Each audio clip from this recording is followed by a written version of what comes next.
ಎಲ್ರಿಗೂ ನಮಸ್ಕಾರ. Welcome back to ಶಾರಸದನ ಕಿಚನ್. ನಾನು ಇವತ್ತಿನ ವಿಡಿಯೋದಲ್ಲಿ ಬೆಳಗಿನ ತಿಂಡಿಗೆ ಅಥವಾ ಲಂಚ್ ಬಾಕ್ಸ್ಗೆ ತುಂಬಾ ಸುಲಭವಾಗಿ ಮಾಡ್ಕೊಳ್ಬೋದಾದಂತಹ ಆರೋಗ್ಯಕರವಾದಂತಹ ವೆಜಿಟೇಬಲ್ ಶಾವಿಗೆ ಬಾತ್ನ ಹೇಗೆ ಮಾಡ್ಕೊಳ್ಳೋದು ಅಂತ ವಿಡಿಯೋನ ಶೇರ್ ಮಾಡ್ಕೊಳ್ತಾ ಇದ್ದೀನಿ.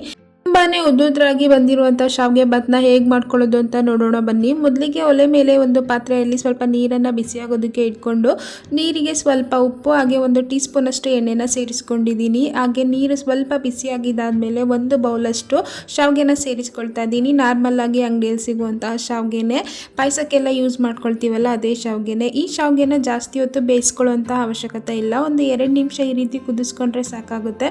ಒಂದು 70% ಬೇಯಿಸ್ಕೊಂಡ್ರೆ ಸಾಕಾಗುತ್ತೆ. ನೀವು ನೋಡ್ತಾ ಇರ್ಬೋದು ಶಾವಿಗೆ ಈಗ ಬೆಂದಿದೆ. ಇದನ್ನ ಇವಾಗ ಸಪ್ರೇಟ್ ಮಾಡ್ಕೊಳ್ಳೋಣ. ಶೋಧಿಸ್ಕೊಂಡಿದ್ದಾದ್ಮೇಲೆ ಇದ್ರ ಮೇಲೆ ಸ್ವಲ್ಪ ತಣ್ಣೀರನ್ನು ಹಾಕೊಳ್ಳಿ. ಆಗ ಶಾವಿಗೆ ಇನ್ನೂ ಬಿಡಿ ಬಿಡಿಯಾಗಿ ಚೆನ್ನಾಗಿರುತ್ತೆ. ಇವಾಗ ಇದನ್ನು ಒಂದು ಕಡೆ ಎತ್ತಿಟ್ಕೊಳ್ಳೋಣ.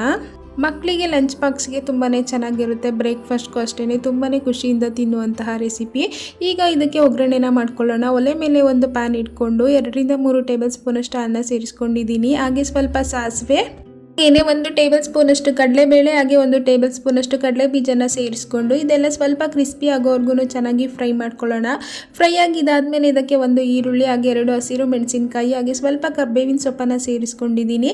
ಇದೆಲ್ಲ ಸ್ವಲ್ಪ ಕಲರ್ ಚೇಂಜ್ ಆಗೋವರೆಗೂ ಚೆನ್ನಾಗಿ ಫ್ರೈ ಮಾಡ್ಕೊಂಡಿದ್ದಾದಮೇಲೆ ಇದ್ರ ಜೊತೆಗೆ 2 ಟೇಬಲ್ ಸ್ಪೂನಷ್ಟು ಸಣ್ಣದಾಗಿ ಕಟ್ ಮಾಡ್ಕೊಂಡಿರುವಂತಹ ಕ್ಯಾರೆಟ್, ಹಾಗೆ 2 ಟೇಬಲ್ ಸ್ಪೂನಷ್ಟು ಹಸಿ ಬಟಾಣಿನ ಸೇರಿಸ್ಕೊಳ್ತಾ ಇದ್ದೀನಿ. ಹಾಗೆ 2 ಟೇಬಲ್ ಸ್ಪೂನಷ್ಟು ಬೀನ್ಸನ್ನು ಸೇರಿಸ್ಕೊಂಡು ಈ ತರಕಾರಿನೆಲ್ಲ ಈ ಒಗ್ಗರಣೆಲ್ಲ ಚೆನ್ನಾಗಿ ಮಾಡ್ಕೊಳ್ತಾ ಬೇಯಿಸ್ಕೊಳ್ಳೋಣ. ನೀವು ಬೇಕಿದ್ರೆ ಈ ತರಕಾರಿಗಳನ್ನ ಸಪ್ರೇಟಾಗಿ ಬೇಯಿಸ್ಕೊಂಡು ಸಹ ಸೇರಿಸ್ಕೊಳ್ಬೋದು. ಈಗ ಇದಕ್ಕೆ ಸ್ವಲ್ಪ ಉಪ್ಪನ್ನು ಸೇರಿಸ್ಕೊಳ್ತಾ ಇದ್ದೀನಿ. ಉಪ್ಪನ್ನು ಹಾಕೊಳ್ಳೋದ್ರಿಂದ ಈ ತರಕಾರಿಗಳೆಲ್ಲ ಬೇಗನೆ ಕುಕ್ ಆಗುತ್ತೆ. ಹಾಗೆ ತರಕಾರಿಗಳಿಗೂ ಅಷ್ಟೇ ಉಪ್ಪು ಚೆನ್ನಾಗಿ ಹಿಡಿಯುತ್ತೆ ಅಂತ. ತುರಿದಿರುವಂತಹ ಶುಂಠಿನ ಕೂಡ ಸೇರಿಸ್ಕೊಳ್ಬೋದು. ಈಗ ನೀವು ನೋಡ್ತಾ ಇರ್ಬೋದು 2 ರಿಂದ 3 ನಿಮಿಷ ಚೆನ್ನಾಗಿ ಫ್ರೈ ಮಾಡ್ಕೊಂಡಿದ್ದಾದ್ಮೇಲೆ ತರಕಾರಿಗಳೆಲ್ಲ ತುಂಬಾ ಚೆನ್ನಾಗಿ ಬೆಂದಿದೆ. ಈಗ ಇದಕ್ಕೆ ಅರಿಶಿಣ ಪುಡಿನ ಸೇರಿಸ್ಕೊಳ್ತಾ ಇದ್ದೀನಿ.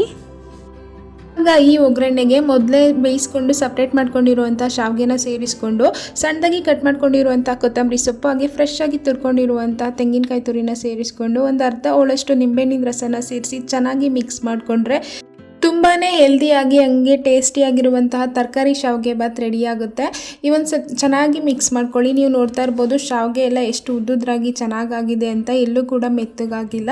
ಈ ರೀತಿ ಟಿಪ್ಸ್ನ ಫಾಲೋ ಮಾಡಿ ಶಾವಿಗೆ ಬಾತ್ನ ಟೇಸ್ಟಿಯಾಗಿ ಮಾಡ್ಕೊಳ್ಳಿ.